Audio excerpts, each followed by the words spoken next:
es bueno, se mantiene bueno y seguirá siendo bueno para con nosotros, para con su iglesia.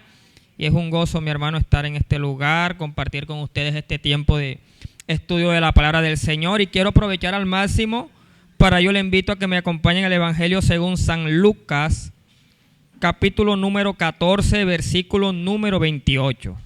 Evangelio según San Lucas, capítulo 14, versículo 28, será el texto de apertura de la mañana gloriosa de hoy.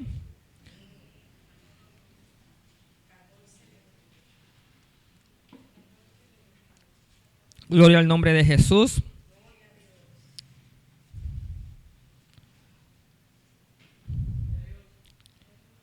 Vamos a leer la palabra del Señor con la bendición del Padre, del Hijo, del Santo Espíritu del Señor que sigue ministrando nuestras vidas en este lugar. Comienza con una pregunta: ¿por qué quién de vosotros, queriendo edificar una torre, no se sienta primero y calcula los gastos, a ver si tiene lo que necesita para acabarla?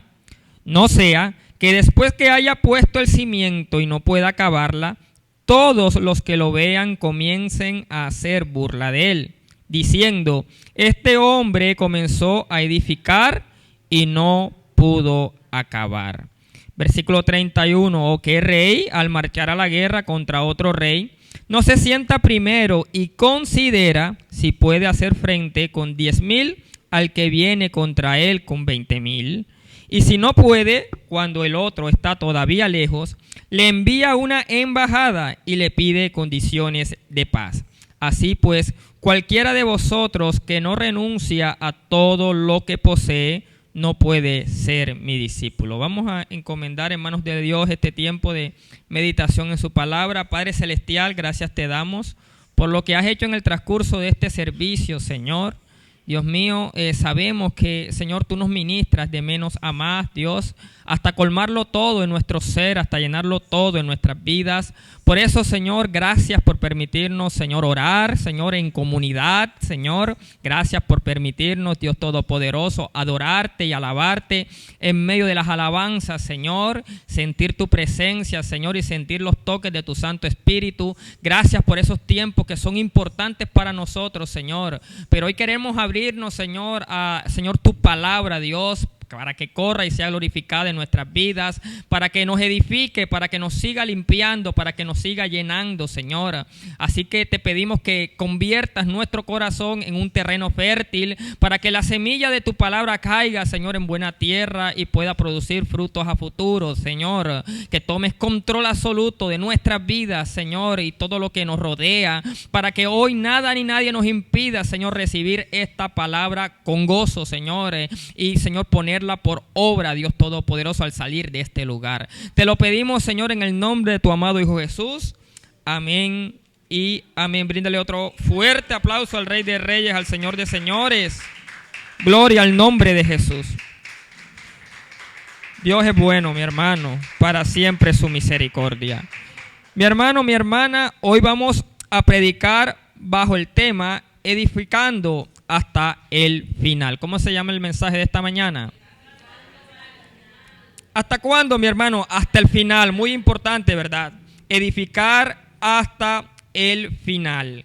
Y cuando nosotros nos situamos en este pasaje, vamos a encontrar, mi hermano, mi hermana, que Jesucristo, aleluya, seguía extendiendo el evangelio, seguía, aleluya, cumpliendo su misión primaria, que era, aleluya, dejar establecido el evangelio, las buenas nuevas de salvación sobre, aleluya, la tierra, pero específicamente sobre la región de Judea. Bendito sea el nombre del Señor.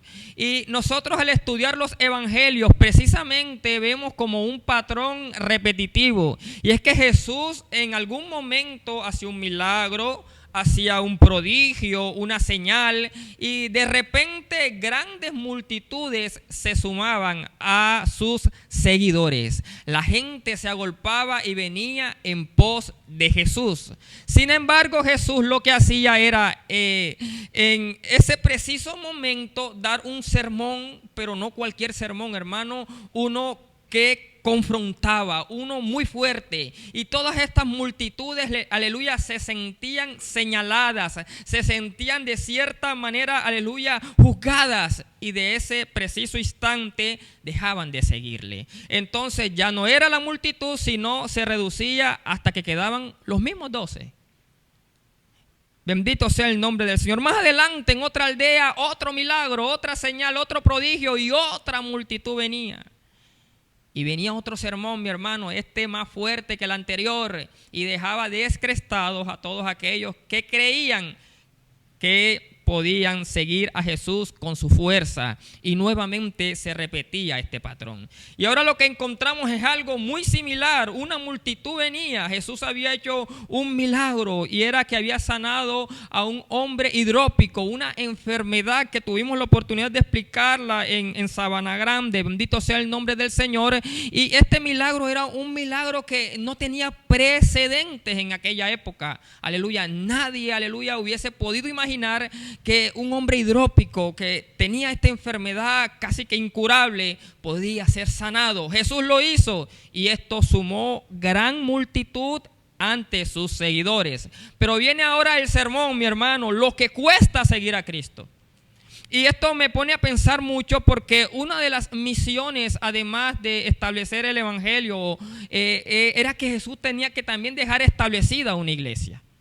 Jesús tenía que dejar establecida, aleluya, las bases, los cimientos de una iglesia, para que después de su muerte esta iglesia continuara con ese legado de paz en la faz de la tierra. Entonces no sería una oportunidad de oro o un momento importante aprovechar que había una gran multitud.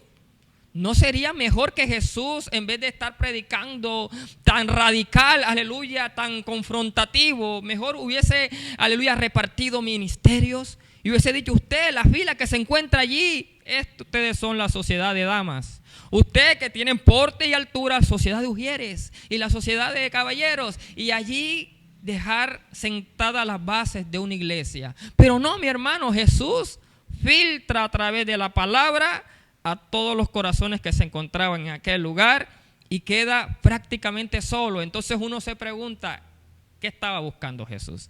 3 puntos suspensivos a esa idea, y seguimos desarrollando el mensaje. Ahora, ese sermón, aleluya, lo vemos que Jesús toca unos puntos muy cruciales, que el que quieres venir en pos de él, tiene que negar, tiene que, aleluya, negarse a sí mismo, pero también aborrecer a madre, padre, hermanos, hijos, esposos. Era poner el dedo sobre la llaga en aquellas personas que tenían idolatría, idolatraban de cierta manera a sus familiares. Pero no obstante, también en el versículo 27 dice que el que no puede llevar su cruz no puede ser reconocido o ser dignificado como discípulo de Jesús. Y esta idea de llevar esa cruz, usted puede decir, aleluya, mi cruz, aleluya, es, aleluya, el esposo inconverso, mi cruz, aleluya, es la situación financiera. No, pero esta idea apuntaba directamente a la muerte. Hablar de cruz era hablar de muerte. Y todas estas personas estaban entendiendo el lenguaje en el que Jesús les estaba comunicando esa idea. Entonces estuvieran quizás pensando: no solamente tengo que dejar lo que me gusta o a quien me gusta, sino también tengo que ir hasta la muerte. Es decir, dar mi propia vida, y así, únicamente así, calificar como discípulo de Jesús. Wow, esto era algo confrontativo, ¿verdad? Y por esta razón muchos retrocedieron. Sin embargo, lo que Jesús está buscando, aleluya, es un compromiso, es una seriedad en estas personas. Y por eso refuerza este sermón con 2 parábolas muy conocidas: la parábola del constructor de la torre y la parábola del rey que va a la guerra. Y vamos a tratar de detallar por lo menos una, bendito sea el nombre del Señor, la parábola de la torre, para ver qué buscaba Jesús en esos discípulos. Entonces sabemos que el propósito es ser un discípulo verdadero de Jesús. Bendito sea el nombre del Señor. Porque que muchas veces se toma esta parábola para hablar de economía, para hablar de matrimonios, para hablar de, aleluya, planeación del tiempo. Y esto no está mal, mi hermano. La Biblia nos da las bases para, aleluya, de allí construir muchas cosas. Sin embargo, no podemos quitar los ojos de, aleluya, lo que nos está diciendo el texto, que era la idea central: ser un discípulo genuino, un discípulo verdadero de Jesucristo, nuestro Salvador. Entonces, dice la palabra del Señor que porque ¿quién de vosotros queriendo edificar una torre? Y ahora, en el contexto histórico de los judíos, la torre era muy importante. Porque estas torres, bendito sea el nombre del Señor Jesucristo, eran usadas en aquella época como lo son usadas en nuestra época, pero ellas tenían un valor. ¿Cómo así? Que aunque los otros reinos usaban las torres como monumentos de una manera simbólica o emblemática, conocemos el pasaje de la Torre de Babel, ¿verdad? Nimrod quería, aleluya, que su nombre retumbara en todos los confines de la tierra. Por eso hace esta torre, para buscar fama, para buscar dominio, para buscar poder. Bendito sea el nombre del Señor. Era común que en la antigüedad los reyes levantaran grandes edificaciones para decir: yo domino este lugar, yo domino este territorio. Sin embargo, el uso que aplicaban los judíos o los hebreos para con la torre era muy distinto. No era simbólico, sino un uso funcional. Es decir, que ellos no lo mostraban como un símbolo, sino como algo que necesitaban en su vida cotidiana. La agricultura predominaba como actividad económica en aquella época. Entonces era común ver los campos, era común ver los lagares, era común ver las viñas. Y todas estas viñas, campos y demás necesitaban una torre de vigilancia. Era, aleluya, una edificación, bendito sea el nombre del Señor, que sobrepasaba altura, que era necesaria, aleluya, para estar a la expectativa de los enemigos. Pero ¿cuáles son esos enemigos? Aquellos animales que se querían allí colar en los campos y comer y aprovecharse de los sembradíos o de las frutas, de las vides que se estaban produciendo en aquel lugar. Es por eso que en el libro de Cantares, capítulo 2, versículo 15, algún hermano que me colabore con la lectura, Cantares capítulo 2, versículo 15, nos muestra la funcionalidad de estas torres para el pueblo de Israel o para los judíos como tal. Sí, mi hermana.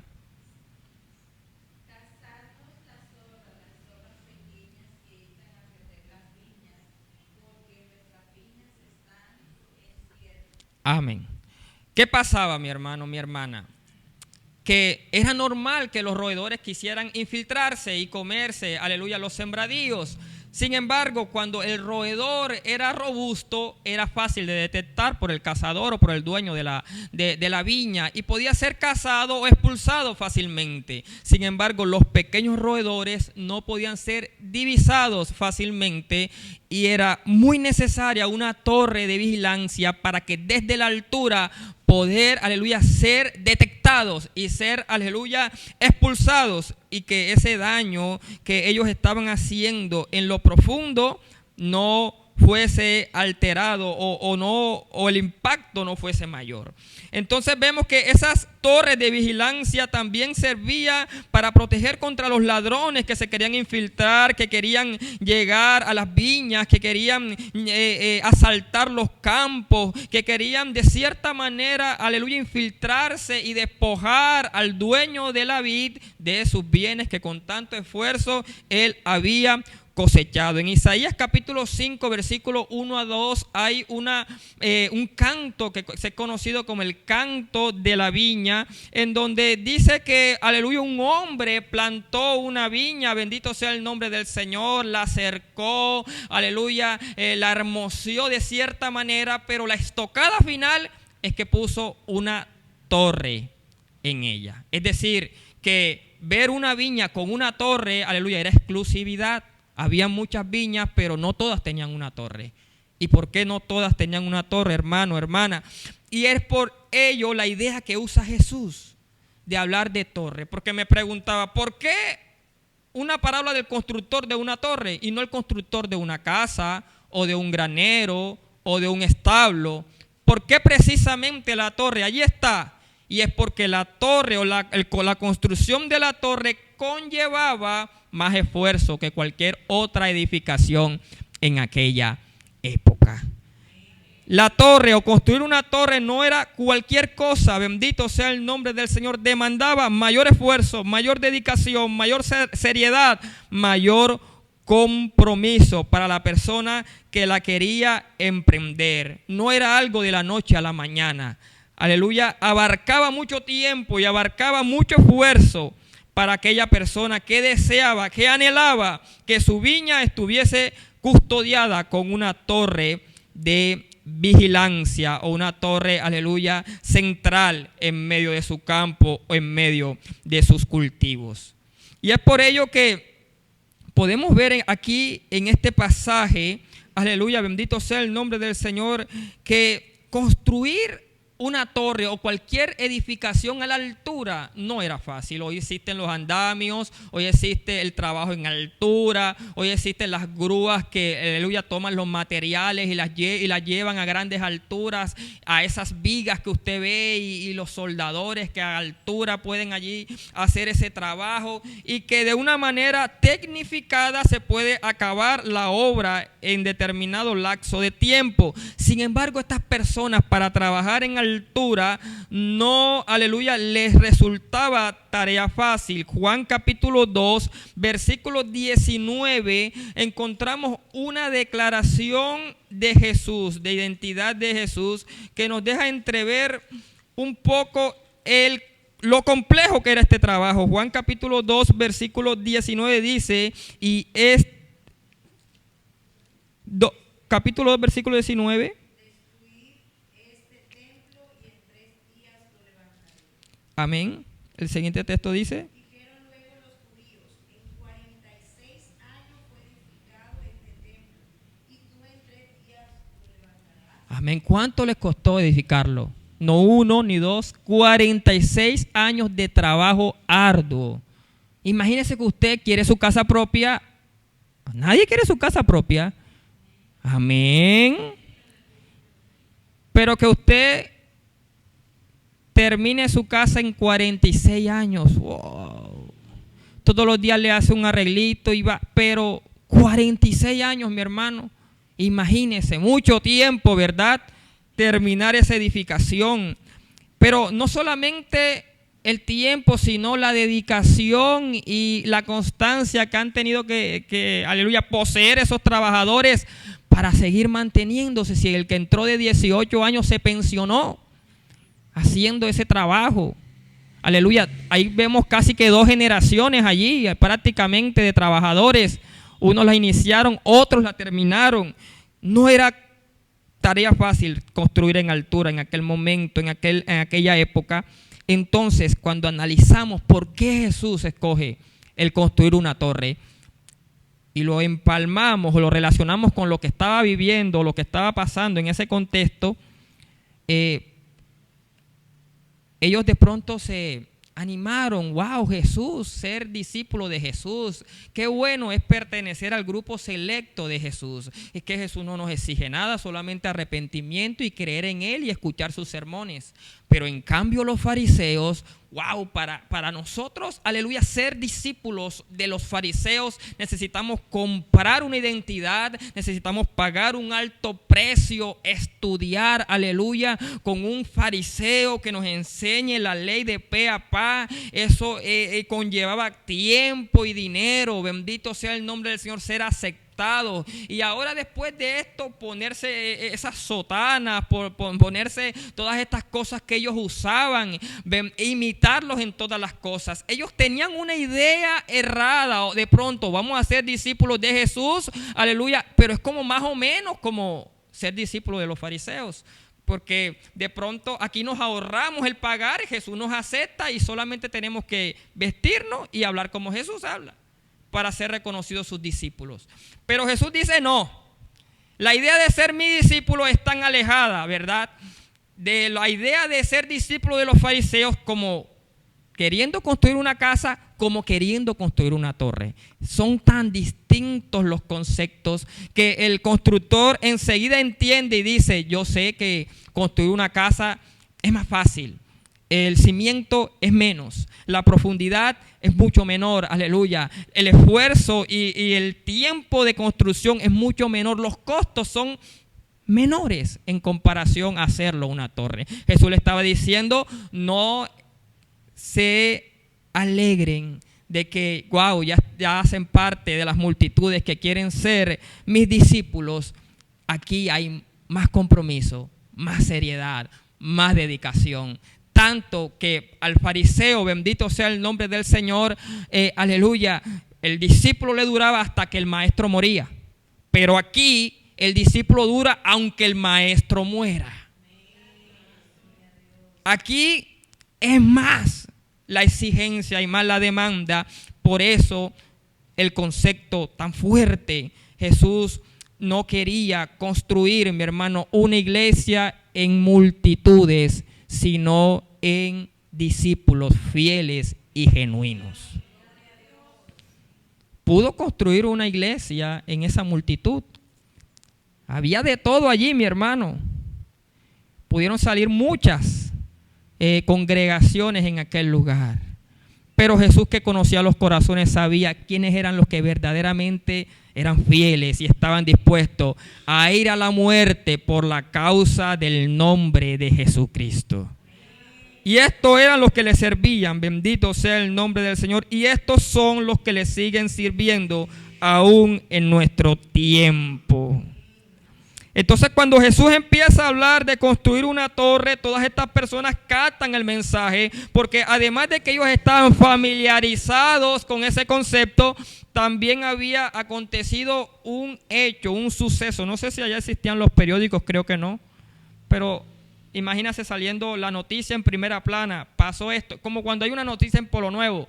Se saben todo Polo Nuevo, lo que aconteció, lo que pasó, y cada esquina, todas las personas que están allí aglomeradas están hablando del tema. ¿Y qué había pasado? Lucas capítulo 13, versículo 4 nos dice que había pasado algo. Y es necesario identificar esto porque unas cosas son las parábolas y otras cosas son las crónicas. Las parábolas son ejemplos, cosas supuestas, pero las crónicas son hechos verídicos, cosas que en realidad habían pasado. Lucas capítulo 13, versículo 4 dice: o aquellos 18 sobre los cuales cayó la torre en Siloé y los mató, ¿pensáis que eran más culpables que todos los hombres que habitan en Jerusalén? ¿Qué había pasado? Se había caído una torre, mi hermano, y había matado a 18 personas. Jesús toma también ese concepto y se aprovecha también de que estaba reciente para decir, ser mi discípulo es como construir una torre. No es solamente levantar la torre, sino tratar de que esa torre perdure en medio de los tiempos. Porque los constructores de esa torre se daban golpes de pecho, pero cuando se desplomó, la ruina fue grande. Mató a 18 personas. Entonces allí todos se sobrecogieron de temor y dijeron: no es fácil construir una torre, no es fácil entonces ser discípulo de Jesucristo. Y es muy importante tener esto en mente, mi hermano, porque es que hoy en día la iglesia se empieza a idear estrategias y de pronto se hace por amor, querer de que el familiar, de que el amigo, de que el alma venga a Jesucristo, y le prometemos cosas que la Biblia no está prometiendo. Y le estamos diciendo al hermanito, al vecino: ven al Señor, aquí se van a saldar todas tus deudas. Y la persona viene. ¿Quién no va a venir? Bendito sea el nombre del Señor. Si te dicen que aquí vas a prosperar, que aquí, aleluya, te va a ir bien, y algo pasa en mi trabajo, y de cierta forma alguien llegó a decir en algún momento: para que nos asciendan aquí o para que seamos jefes, estemos allí en la parte ejecutiva, hay que ser cristianos. Yo le digo: ¿cómo así? No, sí, porque fulanito, mira, era más tomador, salía con nosotros a tomarse, nos bebíamos la quincena, y de un momento a otro, y que estaba yendo a la iglesia, y a la semana, al mes siguiente, lo ascendieron, y también con fulanito y con fulanito. Yo decía: bueno, entonces yo soy la excepción de la regla. Bendito sea el nombre del Señor. Ya voy para 9 años allá. Gloria al nombre del Señor. Entonces, cuando se crea algo, se vienen como esa multitud con ideas fantasiosas, irrealistas, surrealistas, utópicas de ser discípulo del Señor Jesús. Es chévere, venga acá mi hermano, siéntese. Un compañero de trabajo, un amigo le quería, que también es cristiano, le quería llevar a los caminos del Señor y le dijo, ven acá, ves, porque en la iglesia yo me casé, conseguí una esposa y un hogar. Y el compañero que había fracasado en varias relaciones se animó y empezó a ir. Y ya tengo a la que me gusta, la salmista. Bendito sea el nombre del Señor. Y yo como con ganas de decirle y trataba de decirle, ven acá, no es el interés, no es, aleluya, la manera, la razón correcta de ir a ser discípulo del Señor, un interés personal o particular. Pero llegó un momento en donde, bueno, yo me voy con él vive en Palmar y yo en Sabana Grande, él pasa en la moto, me recoge y vamos juntos al trabajo. Y un día empezó todo el camino a hablarme de las obras de la carne, del espíritu, y me explicaba, el pastor dijo esto y lo otro. Y yo hasta me sentí como con pena, avergonzado, diciendo, óyeme, Señor, ¿será que yo estoy exagerando? Mira, lo veo firme, lo veo como con hambre y sed de justicia.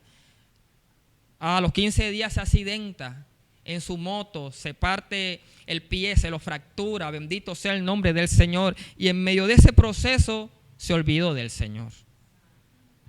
En medio de ese proceso se desentendió completamente de esos primeros pasos que estaba dando en la obra de Dios. Entonces allí donde uno dice, no podemos engañar a la persona, decirle que en este camino todo es color de rosa, todo es espectacular de principio a fin. Bendito sea el nombre del Señor. Si Jesús no lo hizo, Jesús le dijo lo que cuesta seguirme, que perderán, aleluya, los odiarán, los aborrecerán, aún su propia vida estará en peligro.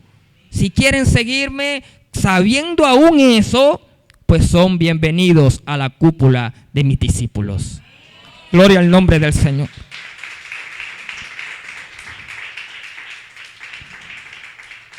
Y por eso el versículo 28 dice, porque ¿quién de vosotros queriendo edificar una torre no se sienta primero y calcula los gastos? Todos querían edificar una torre, pero el sentarse y calcular los gastos, bendito sea el nombre del Señor. Con mi esposa queríamos pasear, bendito sea el nombre del Señor, y yo empecé a cotizar. ¿Cuánto les gusta cotizar? Amén. Un viaje así, no sé, como a Medellín, allí a conocer, hermano, y esa cotización, aleluya, acabó con mi fe. Y es que en esta etapa de calcular los gastos, mi hermano, muchas cosas nos aterrizan a la realidad, nos ponen los pies sobre la tierra y uno queda como, uy, más costoso de lo que pensaba. Jesús está diciendo, si quieres construir una torre, siéntate primero y considera todo lo que puede pasarte, lo que vas a vivir, lo que te va a acontecer, quién se va a ir de tu lado. Y si mantienes tu idea de querer seguir siendo mi discípulo, pues te felicito, eres un verdadero discípulo. Bendito sea el nombre del Señor. Estas personas estaban allí en una multitud, pero no habían calculado los gastos. Y en la vida cristiana, aleluya, más son las cosas terrenalmente hablando y numéricamente hablando que se pierden que las que se ganan. Tenemos asegurada una, la vida eterna. Bendito sea el nombre. Pero ¿cuántas cosas tenemos que dejar o perder para ganar esa vida eterna? Muchas. Bendito sea el nombre del Señor. Y esto es lo que invitaba el Señor a que toda esa multitud considerara cómo iba a gastar, aleluya, lo que tenía, lo que poseía. Y dice, no se sienta primero y calcula los gastos a ver si tiene lo que necesita para acabarla. No es fácil, los estaba confrontando, les estaba mostrando su realidad espiritual. Entonces allí es donde nosotros tenemos que hablar un poco de lo que trataba de comunicar Jesús. Y no solamente está hablando de edificar una torre, sino de ser un buen constructor. porque hay muchos que edifican y quieren edificar, pero pocos son, aleluya, los que son un buen constructor. Y vamos a ver las características de este buen constructor. La primera característica de este buen constructor es que construye sobre un terreno firme. ¿Cómo es la característica? Construye sobre un terreno firme. Y pasaba algo, en Judea los suelos eran arenosos, muy arenosos. Entonces, todas las personas que querían construir algo tenían que buscar tierra firme para construir. Sin embargo, en esa superficie no podían hallarla. ¿Qué tenían que hacer? Tenían que excavar, ahondar, profundizar en la tierra hasta llegar a una parte del suelo que fuera firme, que, aleluya, fuera óptima para levantar alguna edificación. Usted sabe que la tierra está conformada por capas y a más profundidad las capas son más rocosas, más, aleluya, fuertes, más macizas. Bendito sea el nombre del Señor. De esta manera el buen constructor buscaba un terreno firme. Se daba la tarea de encontrarlo y cuando podía llegar hasta él 4, 5, 7 metros de profundidad decía: ahora sí comienza lo bueno, a partir de aquí levantaré mi torre. Mi hermano, ¿y cuál es ese terreno firme bíblicamente hablando? Y hay un pasaje, aleluya, que nos pone mucho en ilustración. Mateo capítulo 16, Mateo capítulo 16, versículo 14, 15. Vamos a leerlo desde el versículo número 13. Viniendo Jesús a la región de Cesarea de Filipo, preguntó a sus discípulos diciendo: ¿quién dicen los hombres que es el Hijo del Hombre? Ellos dijeron: unos Juan el Bautista, otros Elías, otros Jeremías o alguno de los profetas. Él les dijo: ¿y vosotros quién decís que soy yo? Versículo número 16.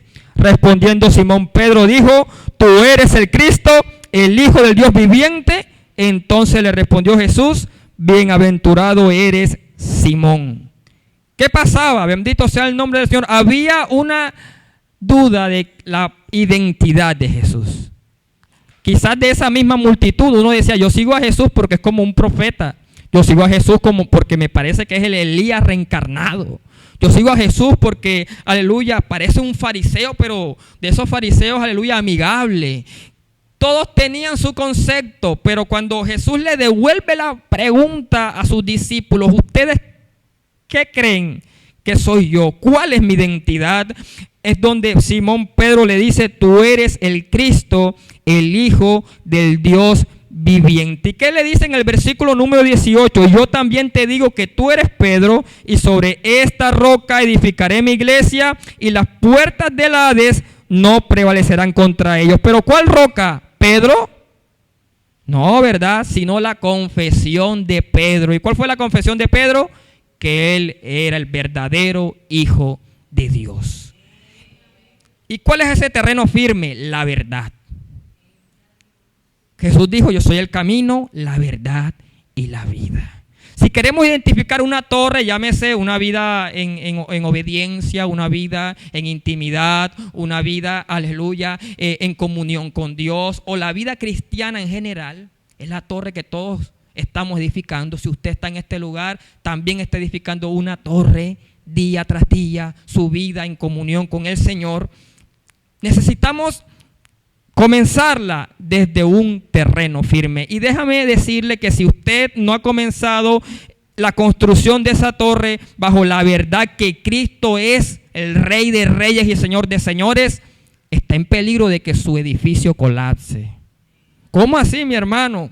Porque Pedro confiesa, Pedro dice: este es la verdad, tú eres el verdadero Hijo de Dios. Y cuando yo considero que Cristo es el Señor, pase lo que pase, me acontezca lo que me acontezca, los tiempos avancen, aleluya, el siglo XXI y venga el siglo XXII si el Señor no ha venido, y me mantengo en esa verdad, aleluya, mi edificio seguirá siendo estable. Pero ¿qué pasa si yo construyo como la parábola de los dos cimientos sobre la arena? Y que dice que este hombre construye sobre la arena y acaba primero, se desgasta menos, bendito sea el nombre del Señor. Pero cuando vienen los ríos, cuando vienen los vientos, su edificio colapsa. Su casa cae. ¿Por qué? Porque la arena representa las emociones. La arena representa los sentimientos, lo que no es estable. Yo no puedo, aleluya, edificar mi vida cristiana bajo el concepto, aleluya, de que quiero que el Señor me sane. Porque si el Señor no me sana, mi edificio va a colapsar. Si el Señor no se glorifica, entonces, aleluya, yo voy a dejar de construir. Yo voy a dejar de edificar. Yo no puedo construir mi torre bajo el concepto, bajo el suelo de que el Señor va a convertir mi familia. Yo quiero que mi familia sea convertida, pero mi Dios es soberano. Y si a Él no le place convertirlo, entonces yo no voy a edificar. O yo no voy a continuar con el edificio. Y es una verdad, aleluya, de esas, aleluya, que tumban dientes y todo. Pero tenemos que tenerla siempre presente. Aleluya. Cuando nosotros edificamos sobre la verdad que Cristo es nuestro Señor Salvador, aleluya, me salga trabajo, no me salga trabajo, pierde el empleo o me sigan manteniendo, aleluya, me vaya bien económicamente, o pueda emprender mi negocio, o aleluya, o me enfermo, no me enferme. Cuando pase lo que pase, aleluya, yo me mantengo en esa verdad, mi edificio está asegurado. Y cuando mantenemos, aleluya, esa verdad, mi hermano, mi hermana, ni seguro Bolívar, aleluya, me asegura mejor. Bendito sea el nombre del Señor, mi construcción, aleluya. Ni la antigua empresa donde trabajaba mi pastor nos puede asegurar mejor. Aleluya, hay una garantía de que vengan vientos, tempestades, me voy a mantener firme en esa palabra porque he decidido creer. Entonces ya vemos por qué Jesús no edificó en las multitudes.